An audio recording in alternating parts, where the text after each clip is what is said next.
ಕುಡೀರಿ. ಹಾಲ್ನ ಲೋಟದಲ್ಲೇ ಕೊಡ್ತಾ ಇದೀಯಾ? ಮತ್ತೆ ಆವತ್ತು ತಂಬಿಗೆಲ್ ತಾನೇ ತಂದಿದ್ದು? ಇವತ್ತು ಇಷ್ಟೇ ಇದ್ದಿದ್ದು. ನೀನು ಸ್ವಲ್ಪ ಕುಡಿದ್ಕೊಡು. ಹಾಲ್ನ ನೀವೇ ಕುಡಿಬೇಕು.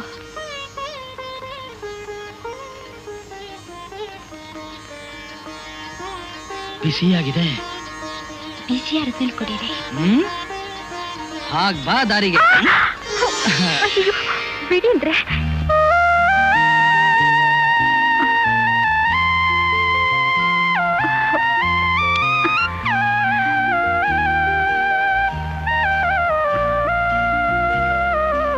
ಲೈಟ್ ಆಫ್ ಮಾಡಿ.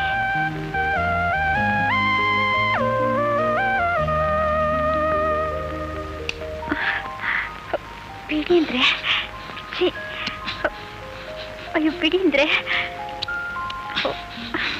ನಂಗೆ ನಾಚಿ ಆಗುತ್ತೆ.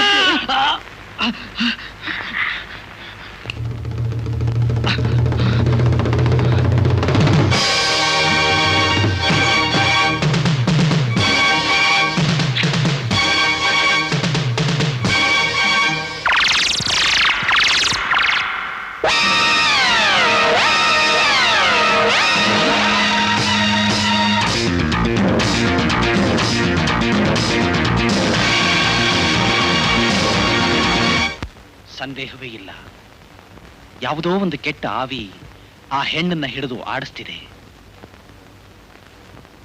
ಅವಳನ್ನ ಕಾಪಾಡೋದು ಅಷ್ಟೊಂದು ಸುಲಭವಾದ ಕಾರ್ಯವಲ್ಲ.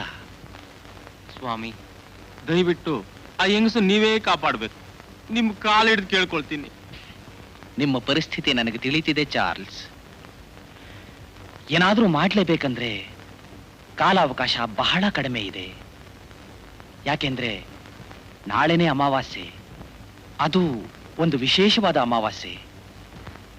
ಇಂಥ ವಿಶೇಷವಾದ ದಿನ ಎಷ್ಟೋ ವರ್ಷಕ್ಕೆ ಒಂದು ಬಾರಿ ಮಾತ್ರ ಬರೋದು.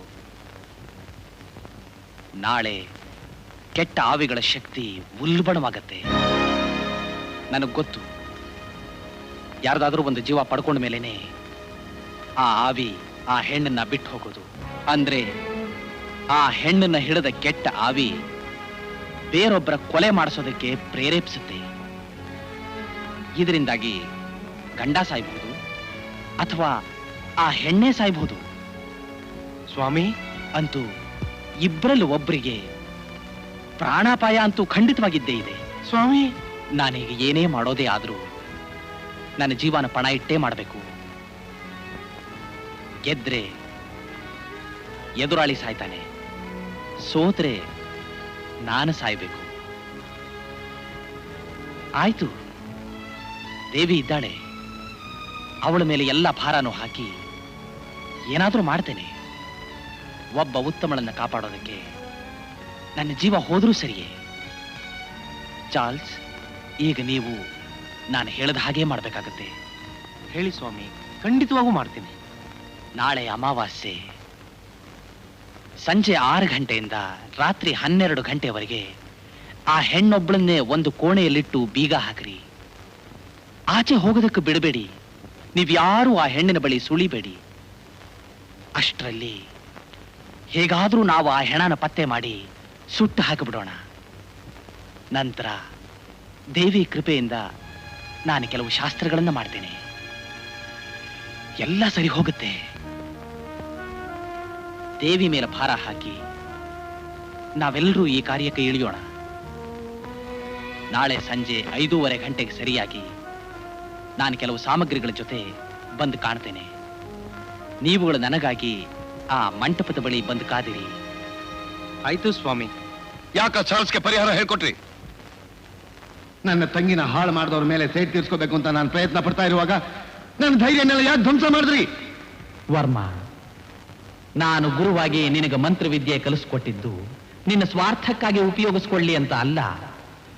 ನೀನು ಅಗ್ನಿ ಸಾಕ್ಷಿಯಾಗಿ ಪ್ರಮಾಣ ಮಾಡಿ, ಇದು ಈ ದೇವಿ ಮೇಲೆ ಆಣೆ ಮಾಡಿ ಕಲಿತುಕೊಂಡ ಮಂತ್ರ ತಂತ್ರಗಳು ಗೋಡೆಗೆ ತಾಕದ ಚೆಂಡು ಇದ್ದ ಹಾಗೆ.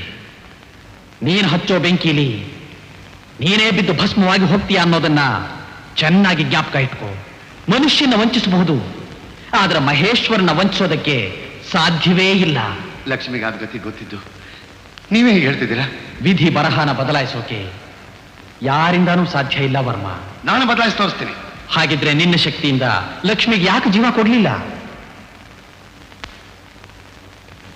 ನಿನ್ನಿಂದ ಮಾತ್ರವಲ್ಲ, ಯಾವ ಶಕ್ತಿಯಿಂದಾನೂ ನಡೆದೇ ಇರೋ ಕಾರ್ಯ. ನಿನಗೆ ಒಂದು ಜೀವ ಕೊಡೋದಕ್ಕೆ ಸಾಧ್ಯ ಇಲ್ಲದೆ ಹೋದ ಮೇಲೆ ಒಂದು ಜೀವ ಕೊಲ್ಲೋ ಹಕ್ಕು ನಿನಗಿಲ್ಲ. ನೋಡು ವರ್ಮ, ನನ್ನ ಮಾತು ಕೇಳು.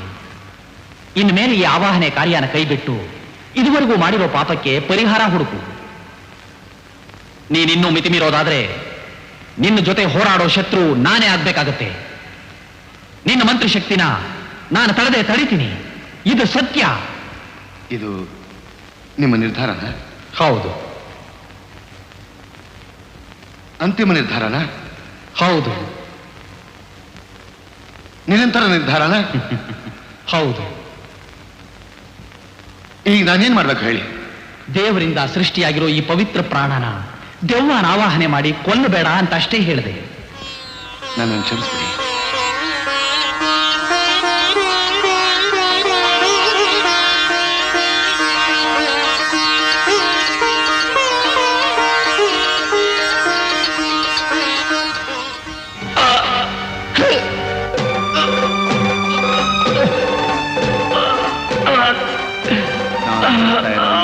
ಯುದ್ಧಕ್ಕೆ ಯಾರೇ ಅಡ್ಡಿ ಬಂದ್ರು ಇದೇ ನಿರ್ಧಾರ.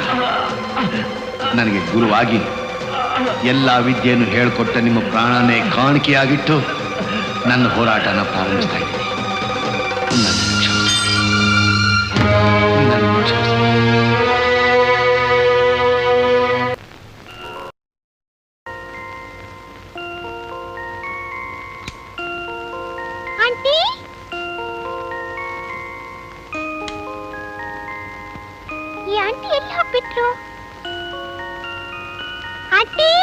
ಲತಾ, ನಾನು ಇಲ್ಲಿದ್ದೀನಿ ಮರಿ.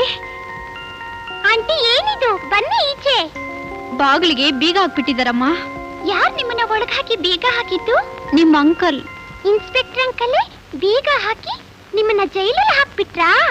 ಅದ್ ಸರಿ, ನೀವೇನ್ ತಪ್ಪು ಮಾಡಿದ್ರಿ? ಅದೆಲ್ಲ ಆಮೇಲೆ ಹೇಳ್ತೀನಿ. ಅಲ್ಲೋಡು, ಆ ಟೀಪೈ ಮೇಲಿರೋ ಬೀಗದ ಕೈ ತಂದು ಆ ಬೀಗ ತೆಗಿ. ಸರಿ. ಹೌದು, ಅಂಕಲ್ ನನ್ನನ್ನ ಬೈದ್ರೆ? ಅದೆಲ್ಲ ನಾನು ನೋಡ್ಕೊಳ್ತೀನಿ. ಮೊದಲು ಬೀಗ ತೆಗಿ.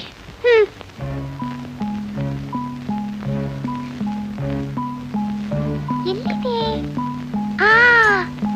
ಸಿಕ್ತು ಆಂಟಿ, ಸಿಕ್ತು.